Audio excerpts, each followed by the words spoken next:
ಇನ್ನೂ ಒಂದು 10 days 15 days update ಕೊಡ್ತೀನಿ. ನಾನು ಮಾತಾಡ್ತಾ ಇದ್ದೀನಿ ತಂದೆಯವ್ರ ಜೊತೆ, ನಮ್ಮ ಚಿಕ್ಕಪ್ಪನ ಜೊತೆ ಡಿಸ್ಕಷನ್ಸ್ ನಡೀತಾ ಇದೆ. ಒಂದು 10-15 days ಕೊಡಿ, ನಾನೇ ಖುದ್ದಾಗಿ ಬಂದು ಎಲ್ರಿಗೂ ಒಂದು ಅಪ್ಡೇಟ್ ಕೊಡ್ತೀನಿ. 10-15 days, 2 weeks. Thank you for all your support. Thank you. Satish sir ಇಡೀ ಸಿನಿಮಾನ ಅವ್ರ ಶೋಲ್ಡ್ರ್ ಮೇಲೆ ತೊಗೊಂಡೋಗ್ತಾರೆ. ಇಡೀ ಸಿನಿಮಾನ ಅವ್ರ ಶೋಲ್ಡ್ರ್ ಮೇಲೆ ತೊಗೊಂಡೋಗಿ ಒಂದೇ ಒಂದು ಫ್ರೇಮ್ ಸತೀಶ್ ಸರ್ ಇಲ್ಲವೇ ಇಲ್ಲ ಸಿನಿಮಾದಲ್ಲಿ. ಎಲ್ಲ ಫ್ರೇಮಲ್ಲೂ ಸತೀಶ್ ಸರ್ ಇದ್ದಾರೆ. ಆ್ಯಂಡ್ ಅಪಾರ್ಟ್ ಮಾಡಿದ್ರು ನಮ್ಮ ತಂದೆಯವ್ರು ತುಂಬ ರೀಲ್ಸಲ್ಲಿ ನೋಡಿದೆ ನಮ್ಮ ತಂದೆಯವ್ರು ಬಂದಿರೋದು. ಆ್ಯಂಡ್ ನಮ್ಮ ತಂದೆಯವ್ರನ್ನ ಈ ಥರ ನೋಡಿ ನಾನು ತುಂಬ ದಿನ ಆಗೋಯ್ತಂತೆ, ತುಂಬ ವರ್ಷ ಆಗೋಯ್ತು ಇಷ್ಟು ಬಿಲ್ಡಪ್ಪಲ್ಲೆಲ್ಲ ನೋಡಿ. ಸೊ ಮಹೇಶ್ ಸರ್ಗೆ ಥ್ಯಾಂಕ್ಸ್ ಹೇಳ್ಬೇಕು ನಾನು. And the complete family entertainer. And ಎಲ್ಲರೂ ಹೇಳ್ತಾರೆ ಕನ್ನಡ ಸಿನಿಮಾ ಓಡ್ತಿಲ್ಲ, ಜನ ಥಿಯೇಟ್ರಿಗೆ ಬರ್ತಿಲ್ಲ ಅಂತ.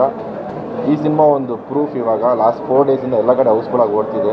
ಎಸ್ಪೆಷಲಿ ಸ್ಯಾಟರ್ಡೇ, ಸಂಡೇ, ಇವತ್ತು ಮಂಡೇ, ಟ್ಯೂಸ್ಡೇನೇ ಇವತ್ತು ತುಂಬ ಕಡೆ ಹೌಸ್ಫುಲ್ ಆಗಿದೆ ಸಿನಿಮಾ ಇವತ್ತು. ಸೊ ಸಿನಿಮಾ ಚೆನ್ನಾಗಿದ್ದರೆ ಜನ ಥಿಯೇಟ್ರಿಗೆ ಬಂದೇ ಬರ್ತಾರೆ. ಸೊ ಇದು ಪಕ್ಕಾ ಫ್ಯಾಮಿಲಿ ಎಂಟರ್ಟೈನರ್. ಎಲ್ಲರೂ ಬಂದು ಕೂತ್ಕೊಂಡು ಸಿನಿಮಾ ನೋಡ್ಬೋದು. ಸಾಧು ಸರ್ ಬರ್ತಾರೆ, ಅದು ಸೀಟಲ್ಲೇ ಕೂತ್ಕೊಳ್ಳಲ್ಲ, ಅದು ನೋಡಿ ಅದು ಸಿನಿಮಾ ತುಂಬ ಚೆನ್ನಾಗಿರುತ್ತೆ. And all the best. 100 days ಓಡಲಿ ಈ cinema. Thank you sir. Thank you so much. Thank you sir.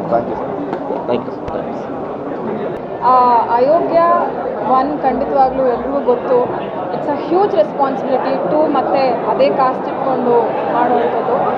So complete package performance. ನಾನು ಆಗಿಂದ ಹೇಳ್ತಾ ಇದ್ದೀನಿ ಸತೀಶ್ ಸರ್ಗೆ, ಸರ್ ತುಂಬ ಬ್ಯೂಟಿಫುಲ್ಲಾಗಿ ಕಾಣಿಸ್ತಾ ಇದ್ದೀರಾ, ಹ್ಯಾಂಡ್ಸಮ್ ಆಗಿ ಕಾಣಿಸ್ತಾ ಇದ್ದೀರಾ ಅಂತ. ಡೈರೆಕ್ಷನ್ ವೈಸ್ ಆಗಲಿ, ಸಿನಿಮಾಟೋಗ್ರಫಿ ಆಗಲಿ, ಹಾಡ್ ಆಗಲಿ, ಕಾಮಿಡಿ ಆಗಲಿ, ಎನಿ ಆಸ್ಪೆಕ್ಟ್ ಇಟ್ಸ್ ಎಟಿಕ್. ಸೊ ಇಷ್ಟು ವಂಡರ್ಫುಲ್ ಸಿನಿಮಾ. ನಾನು ಕೇಳ್ಕೊಳ್ಳೋದು ಒಂದೇ, ದಯವಿಟ್ಟು ಯಾರೂ ಅಯೋಗ್ಯ 2 ಮಿಸ್ ಮಾಡ್ಕೋಬೇಡಿ, ಥಿಯೇಟ್ರಿಗೆ ಬಂದು ಸಿನಿಮಾ ನೋಡಿ. And sir congratulations, it's a very beautifully done cinema. And whole ಟೀಮ್ಗೆ ನಾನು ಕಂಗ್ರ್ಯಾಚುಲೇಷನ್ಸ್ ಹೇಳ್ತೀನಿ. ದಯವಿಟ್ಟು ಥಿಯೇಟರಿಗೆ ಬಂದು ಸಿನಿಮಾ ನೋಡಿ ಅಂತ ಕೇಳ್ತೀನಿ. Thank you.